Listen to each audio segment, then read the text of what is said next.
รู้สึกคือกันหรือบอกคำว่าหาของเฮากูเริ่มจะบอกเหมือนเก่าที่จุเคยให้กันหากในวันนี้มันก็เริ่มจางหายไปก็บ่ฮู้เพราะเหตุใดก็ยังบ่ฮู้เลยโทรหาทุกครั้งก็ยังบ่รับสายที่ต้องโทรไปวุ่นวายก็เพราะห่วงเจ้าคนดีหรือเจ้าไปมีภัยจึงบ่ใส่ใจกันเลยในตอนนี้สวยบอกให้ค่อยทีก็ยังบ่เข้าใจแฟนหรือว่าอย่างใดบอกให้ค่อยรู้ทีเฮาฮักกันอยู่นี่มันก็ยังบ่สำคัญที่เห็นจะไปกับเขาคนนั้นมันปวดใจเหลือเกินหากกันแบบใดต้องมาเป็นแบบนี้แฟนกันหรือว่าอย่างใดคือหาความจริงใจบ่เคยจะมีที่ยังหากกันในวันนี้เพียงตัวเจ้าต้องการให้มันเจ็บช่วยบอกให้ทีว่าจะต้องทำอย่างใด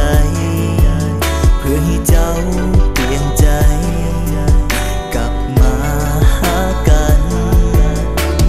สิ่งที่เป็นอยู่ตอนนี้ค่อยรู้ตัวดีว่าบ่สำคัญแล้วเจ้าจะบอกหากไปเพื่อเหตุใดไม่ว่าอย่างใดบอกให้ค่อยรู้ทีเฮาฮักกันอยู่นี่มันก็ยังบ่สำคัญที่เห็นจะไปกับเขาคนนั้นมันปวดใจเหลือเกินหากกันแบบใดต้องมาเป็นแบบนี้แฟนกันหรือว่าอย่างใดคือหาความจริงใจบ่เคยจะมีที่ยังหากันในวันนี้เพียงตัวเจ้าต้องการให้มันเจ็บ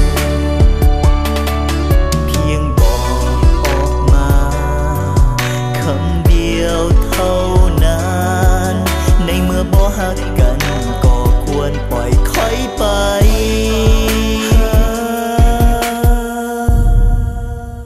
แฟนหรือว่าอย่างใดบอกให้ค่อยหูทีเฮาฮักกันอยู่นี่มันก็ยังบ่สำคัญที่เห็นจะไปกับเขาคนนั้น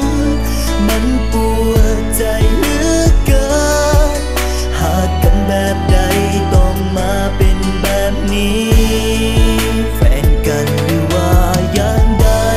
คือหาความจริงใจบ่เคยจะมีที่ยังหากันในวันนี้